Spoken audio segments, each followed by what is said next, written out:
वड्डमाणम, सम्माननीय अध्यक्ष महोदय और मंचासीन विद्वान, सभा में उपस्थित समस्त साधर्मीगण, चौथे अधिकार के आधार आरंभ से ही जो विषय है उसमें पृष्ठ 76, 77, 78 और 79 इसको आधार बनाकर मुझे चर्चा करनी है।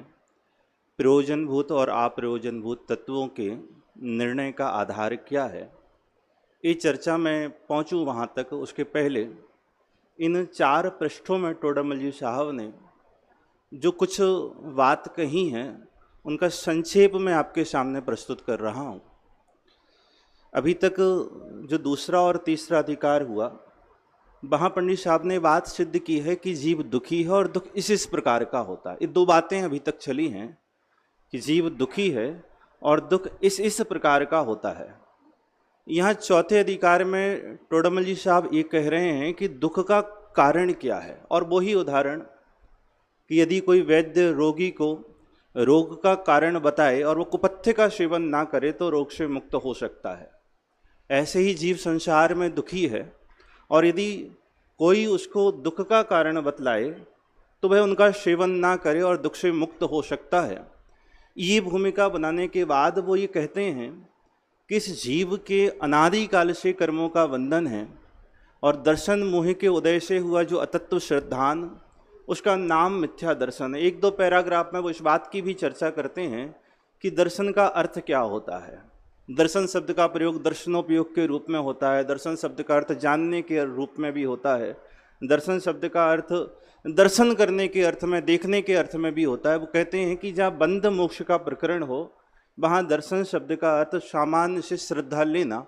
तो यहाँ ये जो कह रहे हैं कि दर्शन मोह के उदय से हुआ जो अतत्व श्रद्धान उसका नाम मिथ्या दर्शन है।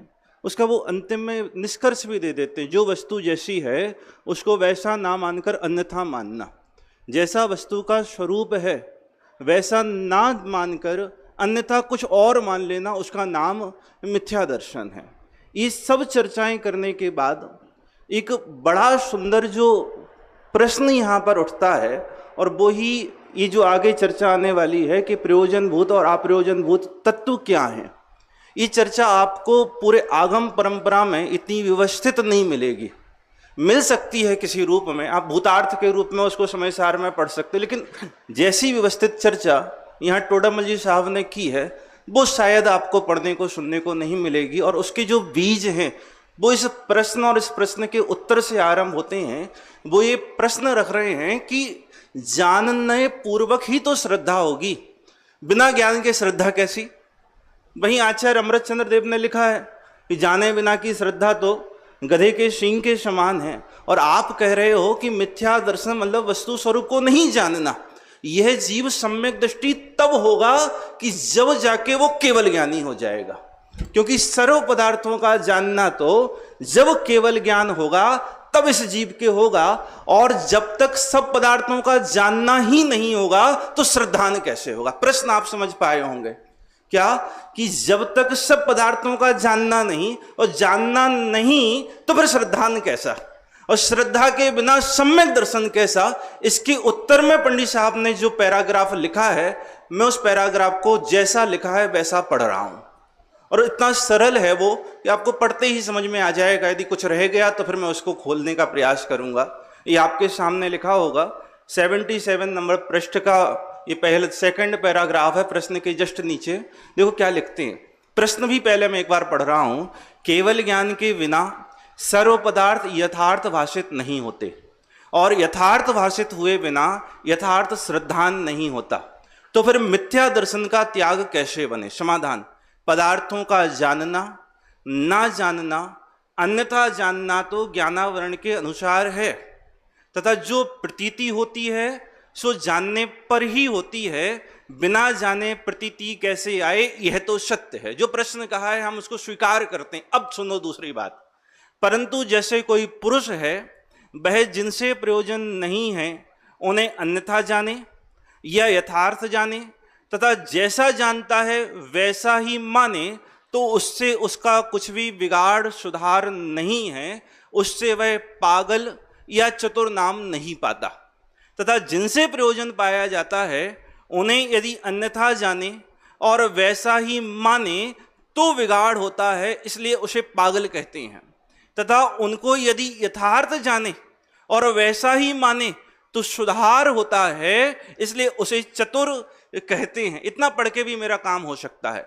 टोडामल जी साहब ये कह रहे हैं कि आपका प्रयोजन जिन वस्तुओं के, जिन पदार्थों के सत्यार्थ जानने से सदता है, उससे ही आप पागल और चतुर नाम पाओगे। सीधी सी बात ये है, इसको ऐसे समझो।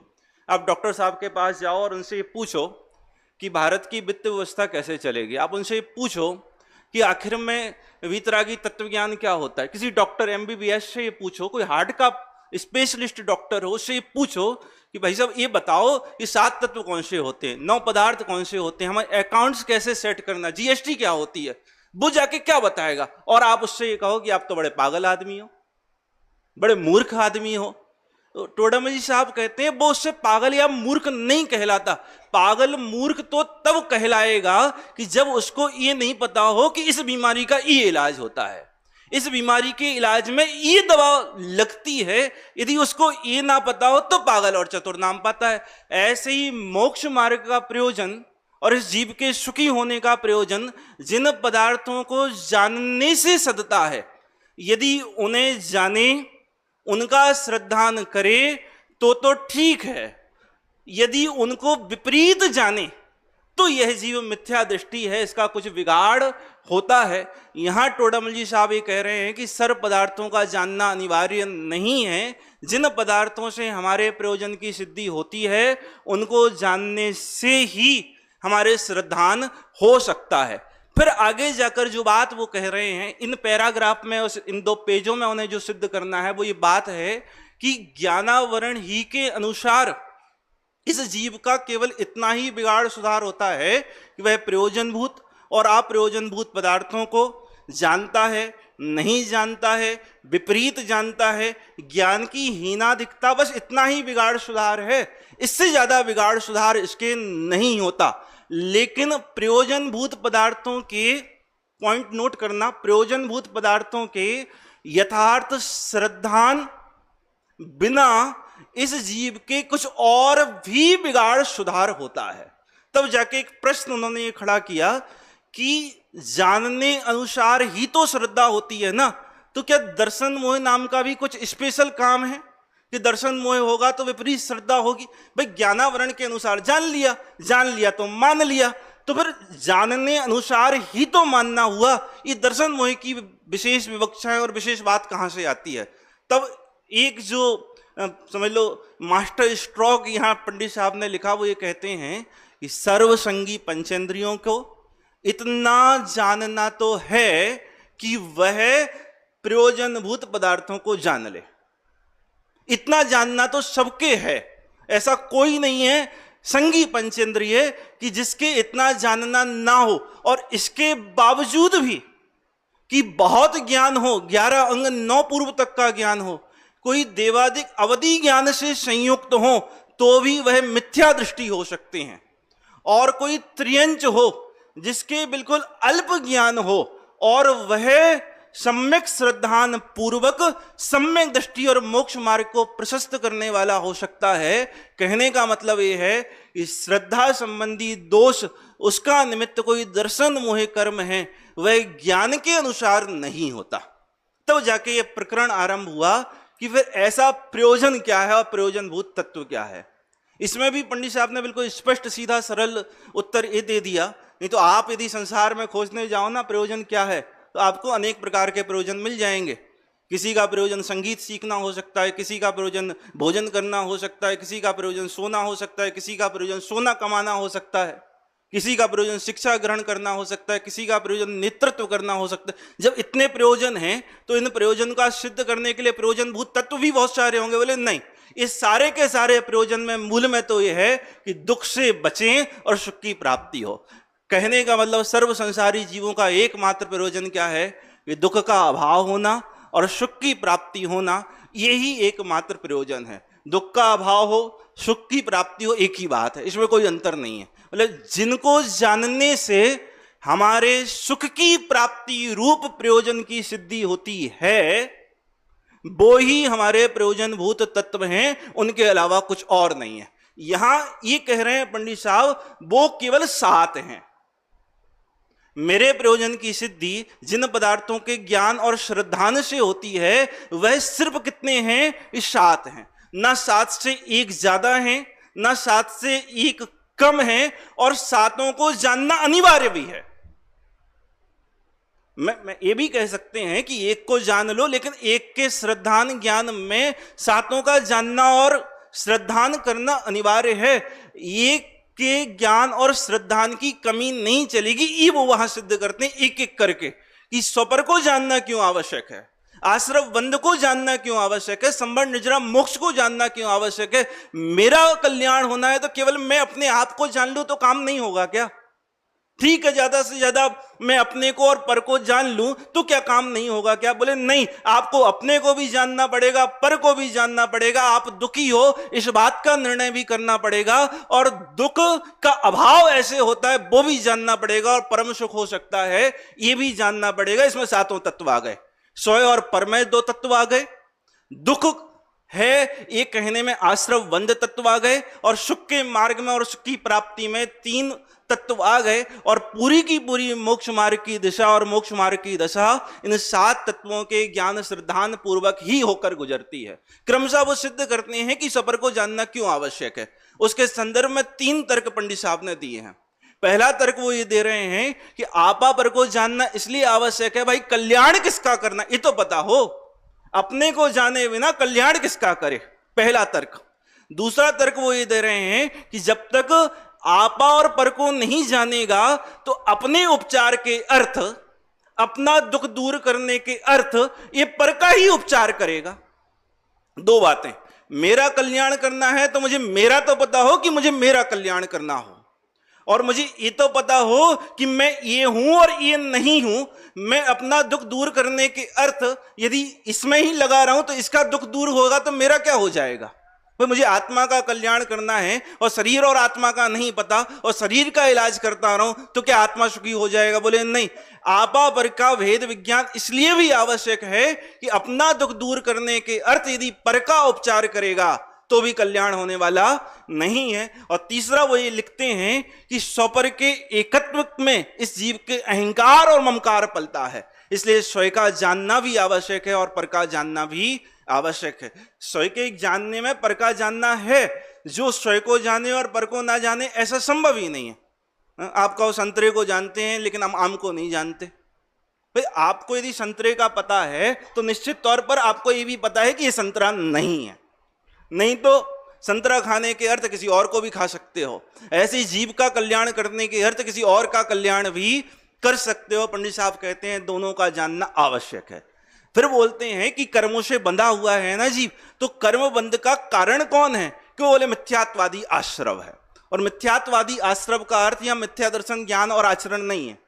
मिथ्यात्वादी आश्रव का अर्थ जो आश्रव के 5 प्रकार हैं, क्योंकि मिथ्या ज्ञान और मिथ्या चारित्र की चर्चा वो आगे करने वाले हैं, इसलिए हम मिथ्यात्वादी कह के वो मिथ्या दर्शन, अविरति, प्रमाद, कषाय और योग ये शब्द ले रहे हैं। ये जो मिथ्यात्वादी आश्रव हैं वो जानना आवश्यक है, क्योंकि ये बुरे हैं, इनको जाने बिना इनका त्याग कैसे करें।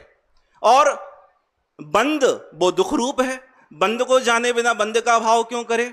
और यदि सुख का ही नहीं पता कि वह आश्रव का भाव वो शंबर है, बंध का एक दे स्वभाव निर्जरा है, तो इस मार्ग में कैसे प्रवर्ते? और इस जीव को परम सुखी होना है तो मोक्ष भी कोई तत्व है, उसको जाने बिना ये वहां पर कैसे उस रूप होने के लिए पुरुषार्थ कैसे करे?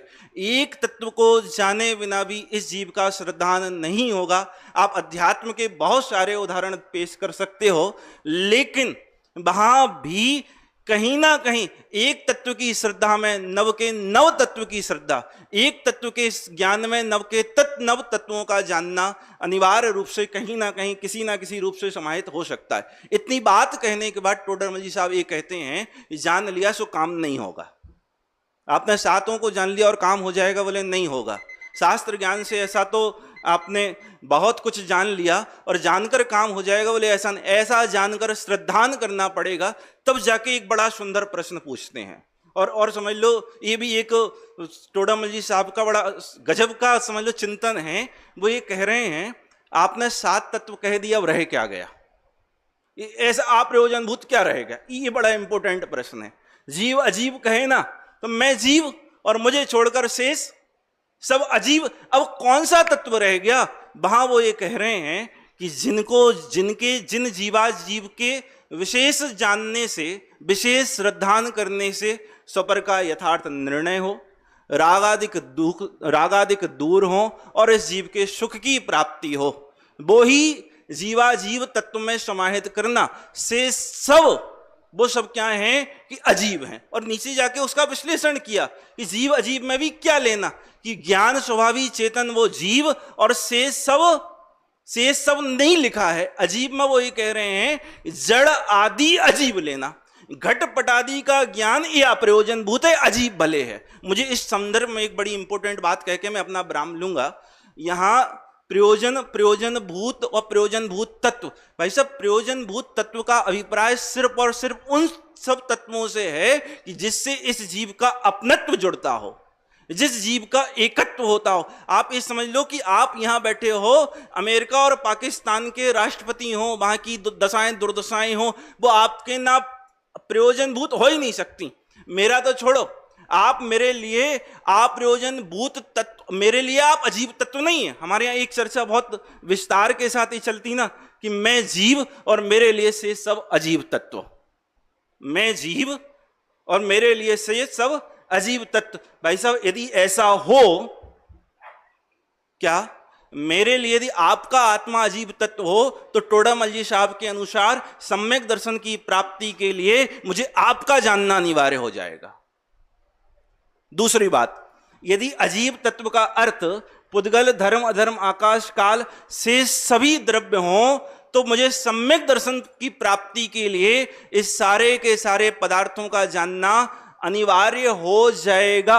इस प्रकरण में भले कहीं किसी प्रकरण में कोई विद्वान उसका समझ लो विस्तार कर रहे हो, तो विस्तार मीमांसा जानना, वो व्यवहार उपचार मीमांसा जानना। यहां जब तत्वार्थ के निर्णय की बात चल रही हो, तो जीव अजीब तत्व वो ही हैं कि जिनसे मेरे मोक्ष मार्ग संबंधी प्रयोजन की सिद्धि होती है। मतलब जिन पदार्थों में मैंने विपरीतता मान के रखी है, जिनमें मेरे श्रद्धान की विपरीतता है, वो अजीब तत्व हैं। जिनको मैंने अजीब को जीव मान के रखा है, जिनके साथ मेरा कर्तृत्व और भोक्तृत्व जुड़ता है, वो अजीब तत्व हैं। वो अजीब तत्व नहीं है कि जिनसे मेरा कोई संबंध ही नहीं है, वो प्रयोजनभूत 7 तत्व में सम्मिलित नहीं होते। पंडित साहब इस पूरे प्रकरण को सार संक्षेप में कह के ये कहते हैं, यदि तुझे तेरा कल्याण करना हो तो एकमात्र यही मार्ग है कि प्रयोजनभूत तत्वों की ज्ञान पूर्वक श्रद्धा करे। इसके अतिरिक्त और मोक्ष मार्ग को प्राप्त करने का और कोई मार्ग नहीं है। इस तरह मैं अपनी बात को यहीं पर विराम देता हूं। धन्यवाद। प्रश्न है आपका?